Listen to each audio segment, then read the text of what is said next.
अनाथ लड़की और परी का जादुई फ्रॉक। हेलो दोस्तों, रामगढ़ नाम के एक छोटे से गांव में जानकी नाम की लड़की अपने छोटे भाई विवेक के साथ रहा करती थी। जानकी के माँ बाप नहीं थे, वो दोनों अनाथ थे। जानकी के पिता जमींदार के वहाँ खेती का काम किया करते थे, लेकिन एक दिन उनके ऊपर बिजली गिरने से उनकी मौत हो जाती है और ये बात जानकी की माँ बर्दाश्त नहीं कर पाती है और वो भी मर जाती है।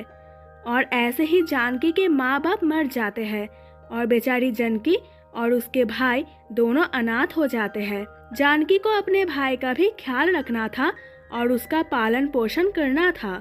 बेचारी जानकी दोनों का गुजारा करने के लिए गांव में पैसे वालों के घरों में काम करने के लिए जाया करती थी। जानकी एक घर में बहुत ही अच्छे से काम करके दूसरे घर में काम करने के लिए चली जाती थी, लेकिन जानकी की सेठानी बहुत ही लालची औरत थी। जितना जानकी को काम करने के लिए पैसे देने थे, इतने पैसे नहीं देती थी, क्योंकि उसको पता था कि जानकी को और भी कुछ काम आता नहीं और ऐसे ही बेचारी जानकी बिना कुछ बोले वो पैसे ले लेती थी। लेकिन जानकी और जानकी की भाई का गुजारा बहुत ही कम और बहुत ही मुश्किल से ही हो रहा था। ऐसे ही धीरे धीरे दिन बीत रहे होते हैं और दिवाली आने वाली होती है। एक दिन जानकी का छोटा भाई जानकी के पास आता है और कहता है, अरे दीदी, दिवाली आने वाली है और मेरे सारे दोस्त नए नए कपड़े नए नए खिलौने ले रहे हैं। दीदी, क्या आप मुझे भी नए नए कपड़े और नए नए खिलौने दिला दोगी? तभी ये बात सुनकर जानकी मायूस हो जाती है। तभी जानकी का छोटा भाई भी बहुत ही समझदार था और वो समझ जाता है और कहता है, अरे दीदी, मैं तो भूल गया, आपने मेरे लिए तो बहुत दिन पहले ही नए कपड़े और नए खिलौने दिए थे। मैं तो भूल गया था। दीदी, आप एक काम करना, आप आपके लिए नए कपड़े ले लेना। मुझे पता है आप बहुत सारे सालों से एक ही कपड़े को पहन रही हो। और ये बात सुनकर चुपचाप जानकी घर से बाहर आ जाती है और रोने लगती है और कहती है, माँ बाबा कहाँ सब जिंदा होते तो मैं और मेरा छोटा भाई दोनों कितने खुश होते। हमें कपड़े यहाँ खिलौने नहीं चाहिए, हमें तो सिर्फ आप चाहिए। और ऐसे ही जानकी काम करने के लिए चले जाते हैं।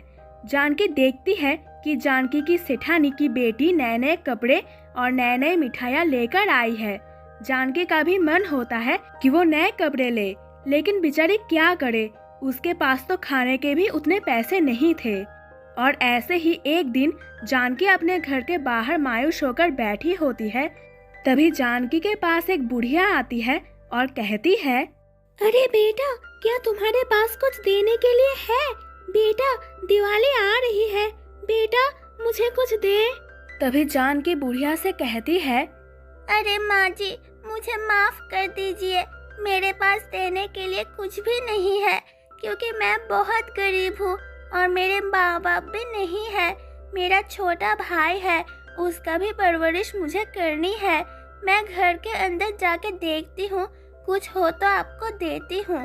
तभी वो बुढ़िया कहती है, अरे बेटी, तुम कितनी दयालु हो, तुम्हारे घर के अंदर कुछ भी ना होकर भी मुझे कुछ दे रही हो। तुम्हारा सब कुछ अच्छा होगा बेटी।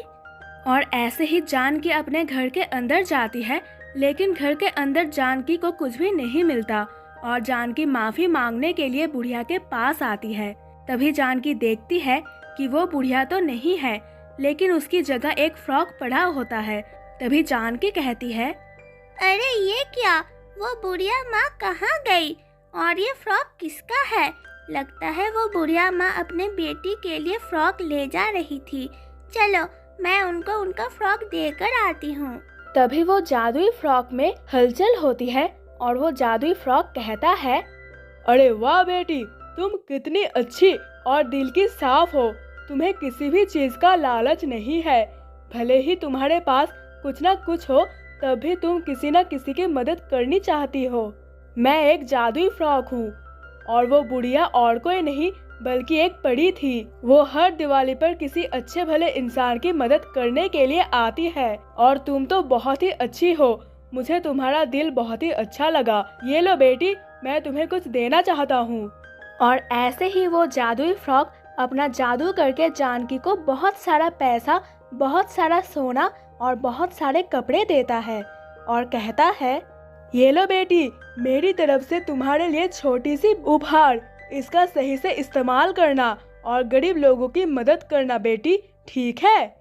और ऐसे ही वो जादुई फ्रॉक वहाँ से गायब हो जाता है और जानकी की भाई दोनों बहुत ही खुश होते हैं और दोनों अपनी दिवाली बहुत ही खुशी खुशी से बिताते हैं और उसके जैसी अनाथ बच्चों की मदद करते हैं। अगर दोस्तों आपके पास भी कोई गरीब बच्चा है तो उसकी मदद ज़रूर कीजिएगा और उसे खाना पानी ज़रूर दीजिएगा। तो दोस्तों कैसी लगी आपको हमारी ये कहानी? अगर कहानी अच्छी लगी हो तो जल्दी से कमेंट करें और वीडियो पसंद आया हो तो वीडियो को लाइक करें, चैनल को सब्सक्राइब करें। मिलते हैं अगली वीडियो में, तब तक के लिए बाय बाय दोस्तों।